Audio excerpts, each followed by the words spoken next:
Presidential Broadcast Service. Radyo Pilipinas. Radyo Publiko Ng bagong Pilipinas para sa bagong Pilipino. Naghahatid ng mahahalagang balita at impormasyon na guugnay ng pamahalaan sa sambayanan. Tulay sa himpapawid ng serbisyo publiko. Radyo Pilipinas. Radyo Publiko. Ang boses ng Pangulo. Sa Iloilo, Radyo Pilipinas. 585 AM. Oras sa Radyo Pilipinas, alas 8:01 sa aga.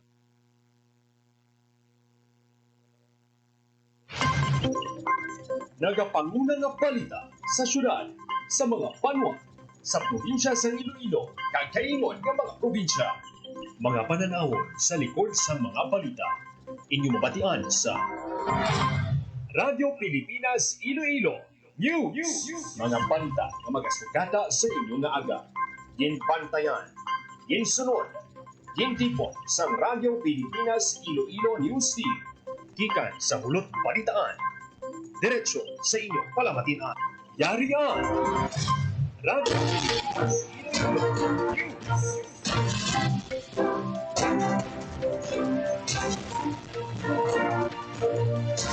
Ayong aga Pilipinas, good morning Western Visayas. Welcome sa Radyo Pilipinas News. Karon nga daw sa Miyerkules, Mayo 14 na kita tuig 2025. Ako ang inyong tagpalita kada aga, Junel Baclay, kagkaroon sa aton mga pangulong dinalaan. Sobra 20 ka flight sa Iloilo International Airport, kansilado matapos ang paglupok sang kanlaon. Iloilo City Mayor-elect Raisa Treñas kag 11 ka mga konsyal sa Team Uswag na proklamar na nga tagdaog sang Board of Canvassers.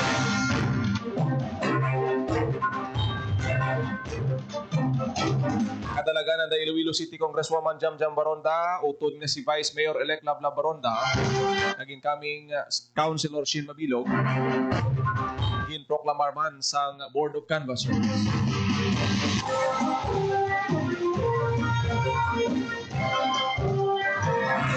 Congressman Buboy Tupas ginbato ng kapiyerdihan sa eleksyon suporta ginpalabot sa Defensor di Boque Tandem. Mga nagdaog sa Bacolod City ginproklamar man sang COMELEC Asenso Bacolod ni Mayor Albi Benitez gindominar ang resulta sa eleksyon. Kag Palmares kag Chavez sa Pasig City na re-elect bilang alkalde kag vice-alkalde sa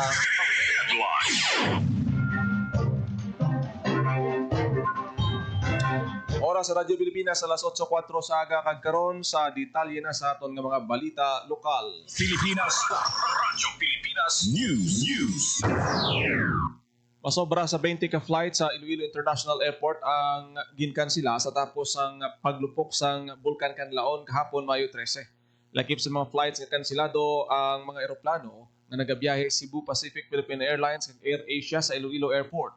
Sa Cebu Pacific, naapektuhan ang Flight 5J242 nga Iloilo Hong Kong, 5J459 Manila Iloilo, kag 5J461462 Manila Iloilo kag Clark Iloilo. Sa bahin naman sang Cagayan de Oro apektado man ang Flight 5J4868. Amo man ang DJ6416 nga Cebu Iloilo Cebu flight kag ang Hong Kong Iloilo 5J Flight 243.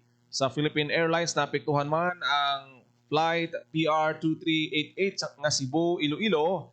Amo man ang mga eroplano sang Air Asia, partikular ang mga flights nga Zito 304 Manila Iloilo kag Zito 316 Iloilo Manila. Abiso naman sa pamunuan sa paluparan sa mga pasahero nga naapektuhan sa flight cancellation nga makig-angot sa ila airline company. Radyo Pilipinas. Radyo Pilipinas News.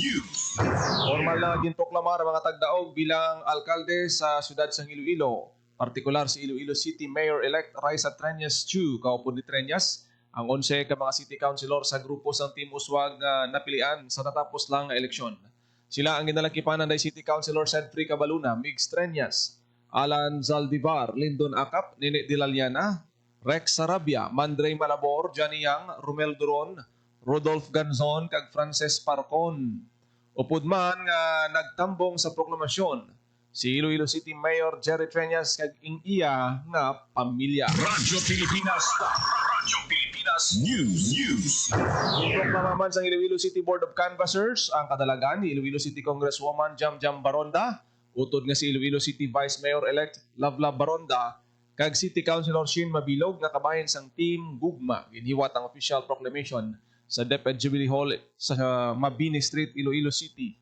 Ginpasalamatan sa maguton nga Baronda ang bugos nga suporta sang pumuluyo sang syudad sa ilan ng ginkadalagan. Ginpahayag sa magutod nga handom nila ang paghugpong kaupod ang iban pa nga mga nagdaog ng mga kandidato sa syudad sang Iloilo para sa pagserbisyo kag sa kaayuhan sang mga pumuluyo. Radyo Pilipinas. Radyo Pilipinas News. Nagpalabot ng pagpangulahan si Iloilo City Mayor Jerry Treñas kay Vice Mayor-elect Lavla Baronda kag Councilor-elect Shin Mabilog. Sa official statement sa alkalde, ginpahayag sini nga nabaton na nila ang resulta sa natapos nga piniliay kag tiuna agud magbuligay para sa kaayuhan sang syudad sang Iloilo. Dugang pa sang alkalde nagalaom ini sang harmonious nga kolaborasyon sa tunga sang tanan ka kandidato nga nagdaog kaupod kay Iloilo City Mayor-elect Inday Raisa Treñas kag 11 ka mga city councilors gikan sa Team Uswag para sa pagserbisyo sa syudad sang Iloilo. Radyo Pilipinas. Radyo Pilipinas News. Huwag nga din deklara nga tagdaog sa pagka-gobernador si incumbent Governor Arthur Defensor Jr. sa ginhiwat nga canvassing ginupdan siya sang ti ayon nga si Michelle kag iya ginikanan nga sanday anay gobernador Arthur Defensor Sr. kag ginang Cosette Defensor. Kaupo ng iyang manghod nga si 3rd District Congressman Lawrence kag ang iya mga hinablo. Radyo Pilipinas. Radyo Pilipinas News. Nagpabutyag sa kanya pasalamat si Anilaw Mayor Natalian Dibuque, ang incoming Vice Governor sa probinsya sa Iloilo matapos nga nagpangibabaw bato kay 5th District Congressman Raul Buboy Tupas sa bagong natapos nga piniliay. Ginpasalamatan man niya si Governor Arthur Defensor Jr. nga ginakabig niya nga partner in good governance sa panghimanwa. Wala man niya ginakabig ang iya edad nga 31 anyos nga disbentaha para sa pagpanghimanwa. Suno sa iya ang pagkalamharon sa edad mas may bentaha kung nagalibot sa bilog na probinsya kag napamatud-an ini nga ang pamatanon nga Ilonggo may lugar sa serbisyo publiko. Ginpasalig ni Dibuque nga ang kahigyunan na ginhatag sa iya bilang incoming Vice Governor sa probinsya balusan niya sing maayo nga pagserbisyo sa kayuhan sang tanan. Ginsiling niya nga sang una pa lang, positibo siya sang iya tsansa sa pagpadalagan sa pagka vice gobernador sang probinsya, bangod sang mainit nga pagbaton sang pumuluyo bisan diin nga distrito. Gintumod niya ang iya sinseridad kag panan-awon sa probinsya nga nakalinya sa luyag nga direksyon ni Governor Defensor sa masunod nga 3 ka tuig nga tandem nila kaupod sang eksperyensya kag sa iya enerhiya kag kapagsit. Radyo Pilipinas. Radyo Pilipinas News. Ito naman ni 5th District Congressman Raul Buboy Tupas nanging desisyon sa mga Ilonggo sa bago lang natapos nga eleksyon. Ginpabutyag sang opisyal ang iya pagbaton sang kalutusan. Bato kay outgoing Anilaw Mayor Lian Dibuque nga iya nangin kasumpong sa pagka-vice gobernador sa probinsya. Suno sa iya karon nga natapos na ang piniliay, tiyaw na para ihatag kanay Dibuque kag Iloilo Governor Arthur Defensor Jr. ang bugos nga pagsuporta agud nga matuman nila ang ulubrahon para sa probinsya. Sandig sa partial and unofficial tally, naglabot sa 460,000 ka boto ang nabato ni Dibuque, samtang masobra naman sa 420,000 ang boto ni ni 5th District Congressman Buboy Tupas. Radyo Pilipinas. Radyo Pilipinas News. Sa iban pa nga balita, formal na ginproklamar sang Comelec Bacolod City ang mga nagdaog na kandidato sa Bacolod City. Daog sa 14 sa 15. Kagintingob nga pwesto sang Mayor, Vice Mayor, Representative kag Councilor ang Asenso Bacolod nga ginapamunuan ni Mayor Albi Benitez nga nagapadalagan bilang congressman sang syudad. Daog man sa pagka-mayor si Congressman Greg Gasataya kag Vice Mayor si Calao Puentebella. Samtang nang ibabaw naman sa pagkakonsihal sa Attorney Cesar Distrito, Israel Salanga, M. Ang, Tadi Saison, Jason Villarosa, Celia Flor, Dindo Ramos, Bobby Rojas, Pau C. Homer Baez, kag Al Victor Espino. Si Wilson Gamboa Jr. naman nga nagapapili sa konsihal ang nagaisahanon nga nagdaog nga kandidato nga hindi kabahin sang nasambit nga grupo. Radyo Pilipinas. Radyo Pilipinas News. Sa probinsya sang Guimaras, ginproklamaman sa Provincial Board of Canvassers sa Guimaras ang Governor-elect Lucel Nava kag Congressman-elect Raman Nava matapos makuha ang mayoriya sang boto sa giniwat nga piniliay si Governor-elect Lucel Nava nakakuha sa masobra 94 ka mga libo nga boto samtang si Congressman-elect Raman Nava nakakuha sang 91,000 plus ka boto. Ginproklamaman si board member Cecil Gumarin bilang bagong vice-gobernador sa probinsya.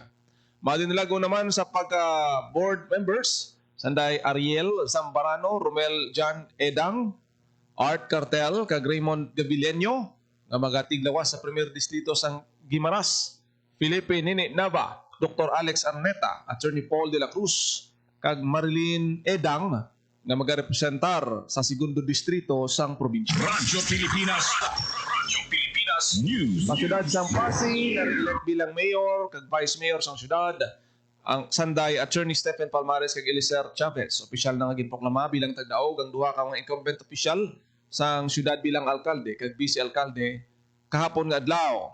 Si Mayor Palmares una na nga napilihan bilang alkalde sang 2019 kag sa karon yara na sa ulihi nga termino bilang alkalde. Si Chavez naman ang anay number 1 nga konsehal sang syudad apang nangin vice-alkalde sang 2022 matapos nag-resign si anay vice mayor nga nangin mayor man sang syudad sa Malawig nga tinion si Mayor kag sa karon Dar Yusek Jesri Palmares kag gin-appoint bilang Undersecretary for Foreign Assisted and Special Project Office sang Department of Agrarian Reform ni President Ferdinand Bongbong R. Marcos Jr. Si Chavez naman ang naging alkalde man sang syudad samtang daog naman bilang number 1 city councilor ang bata nga babayi ni Yusek Palmares nga si Catherine Palmares. Na-elect man bilang konsehal sanday Mario Hidalgo III, Buning Barbero, Paul Panes, Bitoy Palmares, Kaloy Palma, Nitoy Pama, Bongbong Palencia, Andre Pantin, kag Jonjon Indo Sumagpao. Radyo Pilipinas.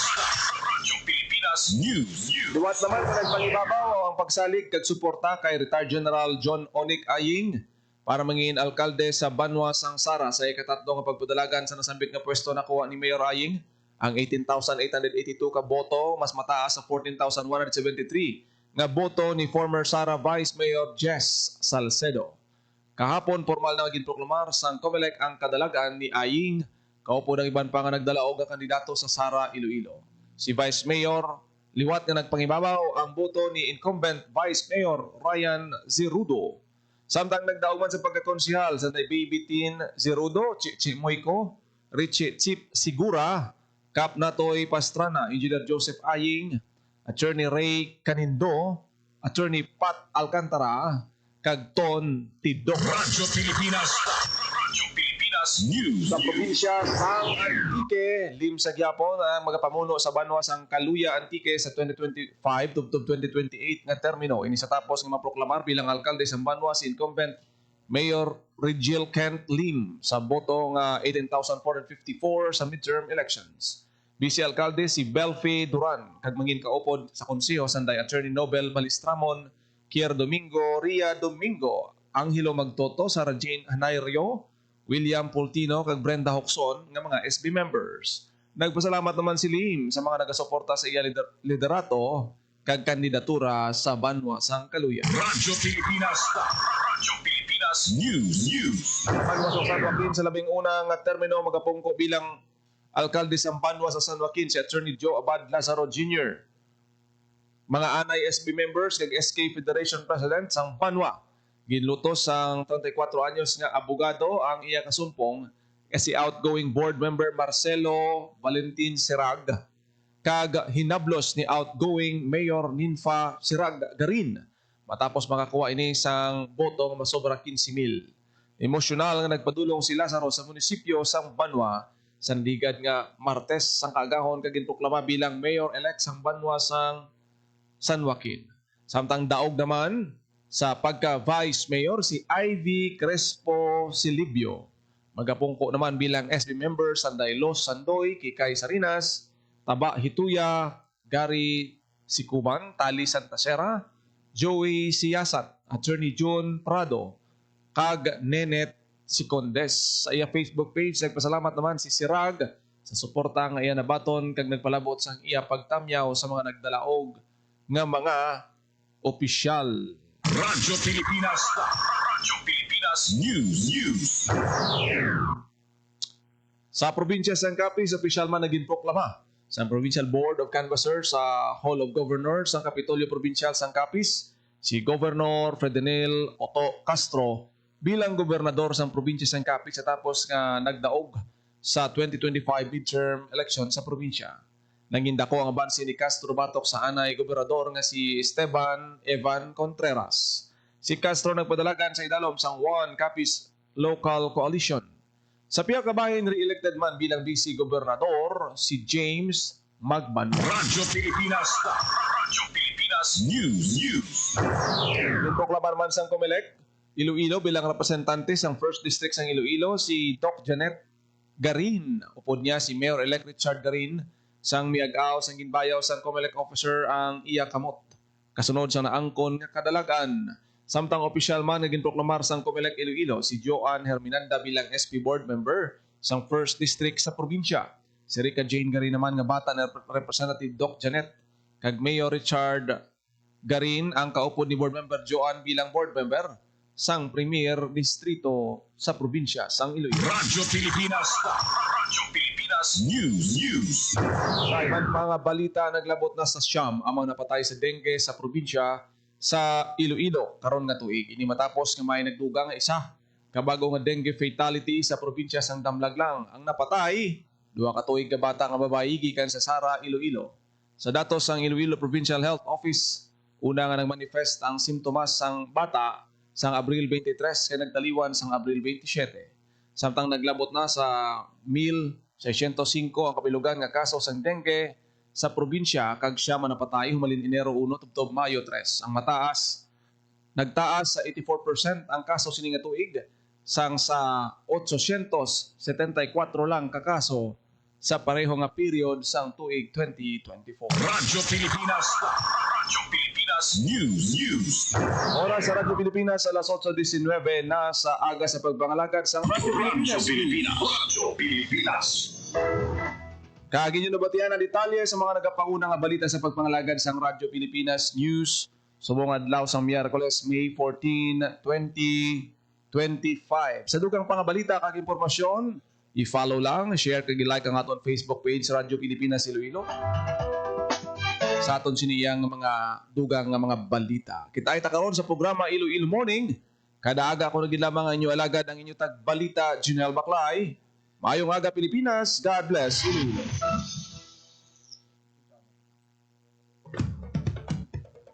Ito ang Presidential Broadcast Service Radyo Pilipinas. Radyo Publiko. ng Bagong Pilipinas para sa Bagong Pilipino. Naghahatid ng mahahalagang balita at impormasyon na uugnay ng pamahalaan sa sambayanan.